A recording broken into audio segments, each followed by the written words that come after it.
Okay, I just got back to the Philippines in the middle of our pandemic here. So I want to go over how the visa process, what I did. You may or may not have to do it, depending on whether you're dual citizen or have residency here in the Philippines. The cost of the visa, there's three different levels of the visa that you can get for the spousal exemption for the length of time. And I'll just go over and talk about what happened to me, how fast it was, or how slow it was, and just kind of go a little bit over that process. So let's go ahead and start off with the visa part here, real quick. All right, so this is the one thing that helped me get started. Is just talking about the resolution number 60 for all this, and this is the most important right here, down at the bottom here, the visa at phembassy-us.org. Uh, for Americans, at least, that's where you're going to send an email requesting information for the process, and they're going to match you up with the closest consulate that will be dealing with your application. So here's oops. There is an actual email for you guys. A little easier to read it that way. All right. So after that happens, you'll get this nice big old long email, and it will go through all the requirements. Talks about resolution 60 again. So it's just telling you who qualifies, and then it has a link in the email to help guide you through the process, which really isn't all that hard. I was obviously set up with the visa selection in San Fran, Cali, as I'm a West Coaster. Uh, they say the processing time for the visa is 1 to 2 weeks. I actually had mine back in less than a week. I overnighted it via UPS, and then I did a second day air on return via UPS because you have to provide your own return on it. So I actually got mine back fairly fast. And then proof of marriage, letter of request by your Filipino spouse, if you're a foreign national without residency, proof of citizenship, proof of the just all the proof that you need. You'll need a photocopy, a picture like you do when you get your passport. Uh, Travel itinerary. So when you book your plane, they want to see the travel itinerary and your hotel stay. I also sent. According to when I was at the airport, you don't necessarily have to make that and send that in, but I felt it was a good idea because I felt it was part of the itinerary. Financial capacity, so they want your bank statements, is what I sent. And then number 11, a self-return envelope, which I did to UPS on the second day air. And here is the three levels of the visa you can get. It's either $30, $60, or $90. All right, so and it's the visa is originally good only for 59 days, and then you got to go back to the immigration office and renew it, just like many of us are used to doing. All right. So when you send your first email and you don't put your information, where you live, whatever, this is the email you'll get back. So probably just want to save yourself some time. Tell them where you live, your location. That way you don't waste a day like I did waiting for replies. Alright, and so here's just the breakdown real quick again of your costs. Alright, so this is the actual application, the link that you get in that email I showed you. I'll have to go back there and show you the link that you download. It is legitimately this simple. It's just a one-page application for the spousal exempt. Very simple. You do have to have it notarized. You can go to virtually any UPS store in the States that is open, and it will cost you $10. Just remember, don't sign it until you get there in front of the notary. Okay, otherwise you have to fill it out again and sign it in front of them for it to be legal. So, but you can fill out all the rest of it. Just don't sign it until you're there at the notary. All right. So let me go back. Oops. Go back to the email. Let's see this one. So the duly accomplished non-immigrant application form. There's your link for it. You can type that out and presumably get started if you know what your nearest consulate is that you'll be dealing with, or while you wait for the email return to find out which consulate you'll be having to deal with in the States or wherever you may be.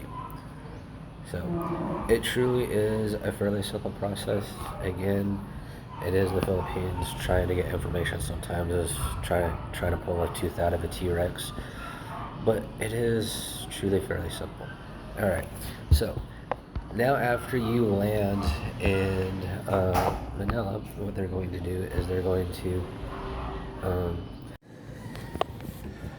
you're going to get off the plane, and then they're actually going to take you to another gate boarding area. And this is after everybody gets there, they start segregating you. Okay, they're going to find out how many people are OFWs, how many people are non-OFWs, if there's any diplomats, etc. They just start segregating you guys, and then based upon this segregation is where you go. So I was a non-OFW, so they sent me to another area, and then you get a piece of paper that you fill out for your COVID test. And so you start filling out, and then they'll walk around and put a number on it. That number represents your spot in line. So I happen to be number 4, so fairly fast for me. So you finish it, you're good to go. You stand in line as number 4 to pay the cashier, which is 4,000 pesos for each test. Whether you're adult, child, doesn't matter. It's still for 4,000. So you get there, they do the paperwork, you make your payment, and then they're next to the 2 cashiers that were there for that spot. I think there was 6 or 7 other people are next to it. They give you a barcode. They put a barcode on the back of your passport, and then they give the rest of the barcodes to the next person that does their paperwork that you sit and wait for while they do their thing. And then after that, you go out of the gate area. And for us, it was just right off to the right. When you went out the door, they had a partition of 4 different spots to actually do the COVID test. So they do one down the throat and one down each nostril. So there's actually 3 different swabs that are used for the one in the Manila airport when you're inside. So after that is all done, then that's when you go to the immigration area. That's when you go to the immigration area, and you stand in line just like you normally would when you come off the plane. For me, there was a few more questions than normal because I had to show proof of citizenship for my wife, the proof that we're married, so birth certificate, marriage contract, all the stuff that you already sent to the consulate for your visa.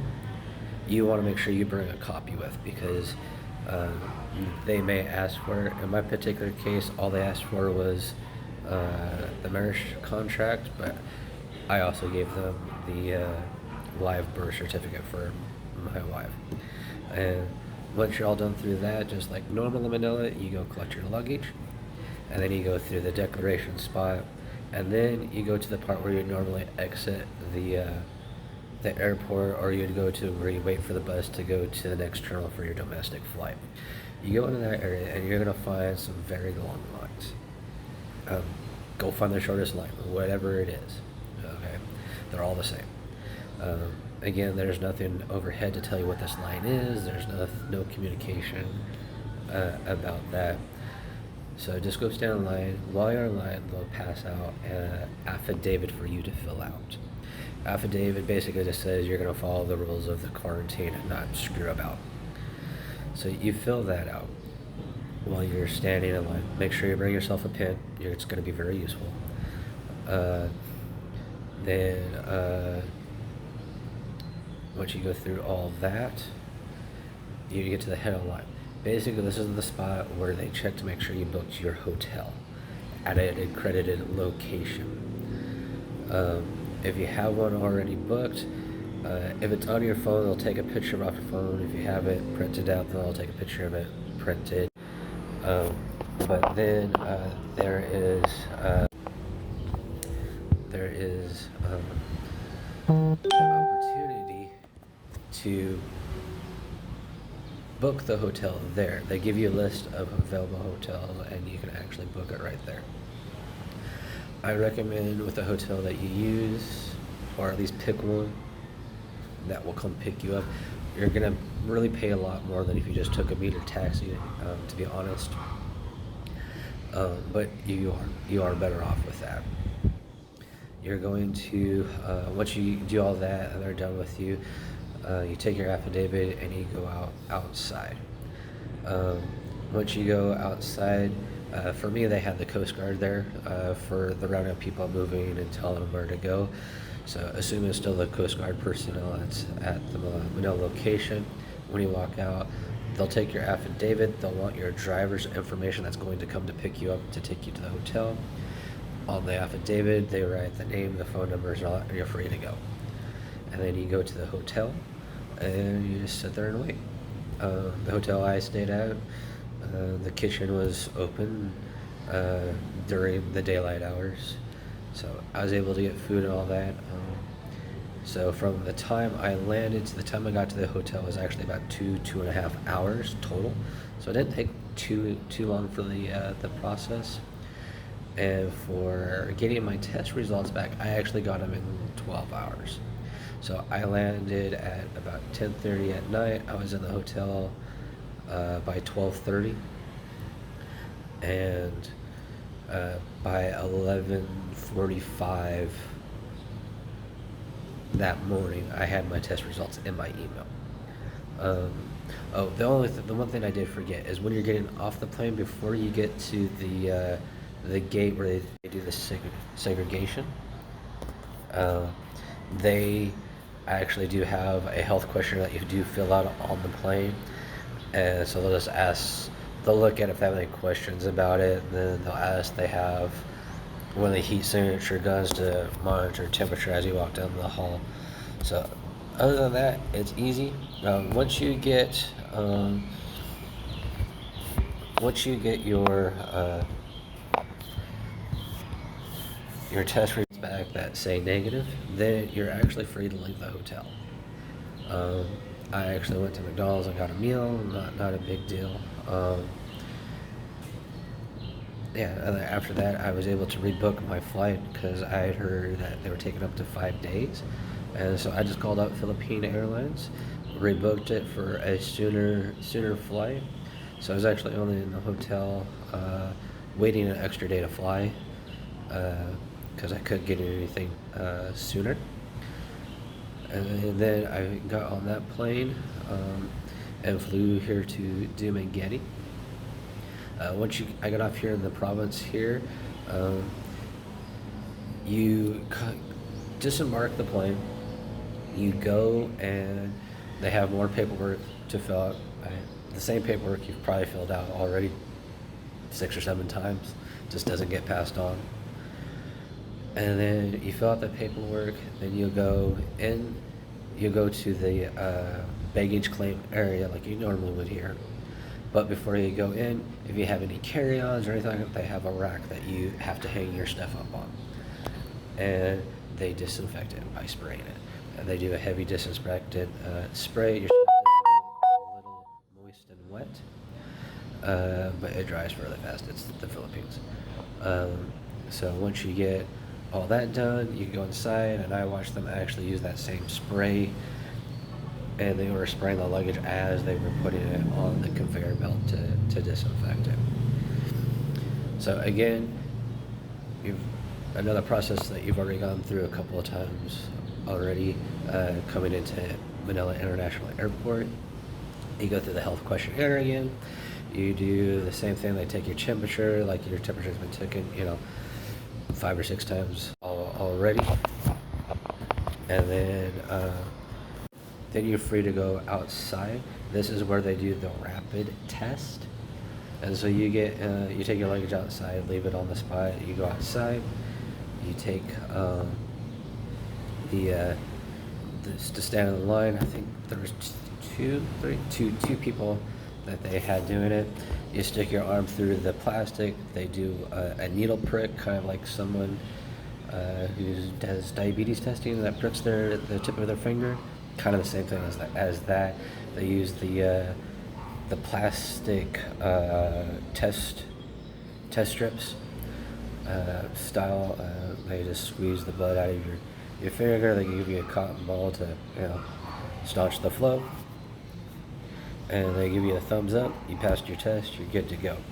So now you go out to the parking lot in Dumaguete for us, and they had 3 tables that were broken down in districts, 1, 2, and 3 for us here.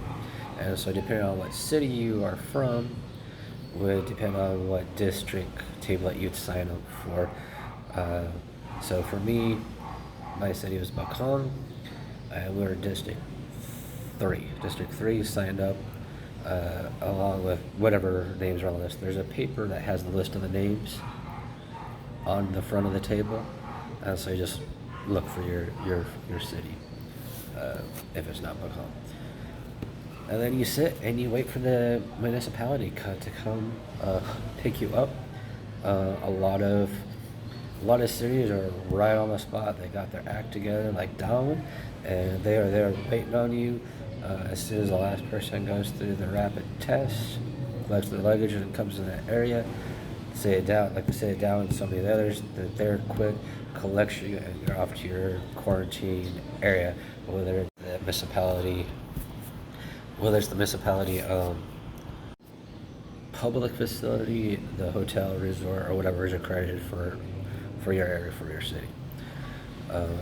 However, there's many cities like Bacan where you actually sit for 4, 5, 6 hours before they pick you up. I actually sat close to 2:30, and our plane landed at 9:40 before we were actually picked up to take to our hotel for me and a couple other people for Bacan. And there were still people waiting for their municipality to pick them up after we left. I was talking to my neighbor through the window over here, and he had the same experience coming from Cebu on the slow boat over. And there's another few people that that came as well. And Bacan was pretty much treated us all the same, making us wait 4 to 6 hours. It seems like for our city, but not all of them are that way. So my suggestion was to obviously prepare for it. Bring a little extra food, water, or whatnot. Just that way, when you're there, you have a little something. They do provide the pop-up tents with some chairs and whatnot to sit while waiting. So that's my experience. And then you just take your time waiting. So for Bacan, and I'm assuming they probably do it with everybody else as well, they come and take your temperature twice a day. They have a piece of paper where they write down the temperature of the AM and the PM. If you have no symptoms, they check mark the no symptoms part. If you have symptoms, they have a list of symptoms. If you have that, then that one gets checked off. So all in all, an easy breezy process.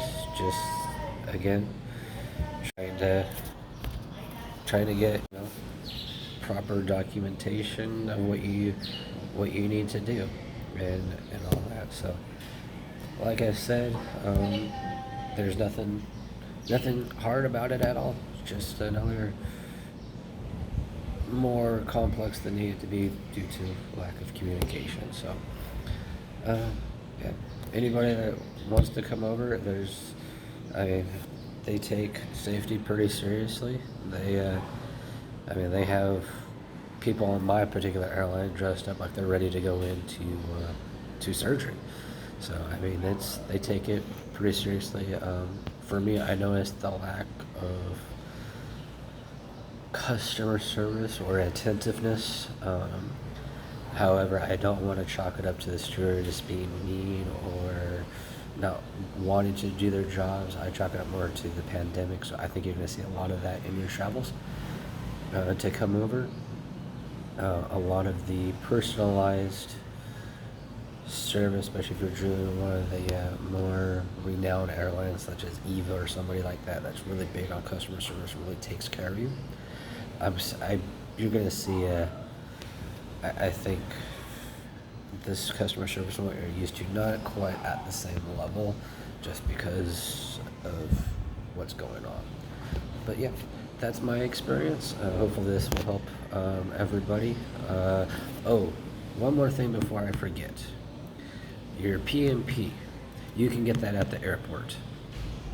When you go through, there's only one way to get in and check in for the Philippine Airlines. There is a police booth there, and you can get your PMP there. You just fill out a little bit of information on a little square piece of paper, and then you wait a few minutes. They'll take it off to where they actually print out your certificate of travel, and then you can go into the airline, because the airline will check that and for your COVID negative test. And you should be able to get your negative COVID test results printed out at the airport. I got 2 copies, and that was enough. I didn't need any more than that. So I actually only needed 1. Nobody actually kept it, but I did have 2 in case somebody did, and I suggest the same little extra. You do have one on your phone of the COVID test, the certificate for travel. You may want to take a photo of it with your phone. That way you just have it if you do need it later. I actually forgot to, so that's my bad. I don't have any more because it got kept. So I'm just sincerely hoping I don't need it later after this. So that's the end of the story for me. So safe travels, and we'll see you here in Jimmy Gete.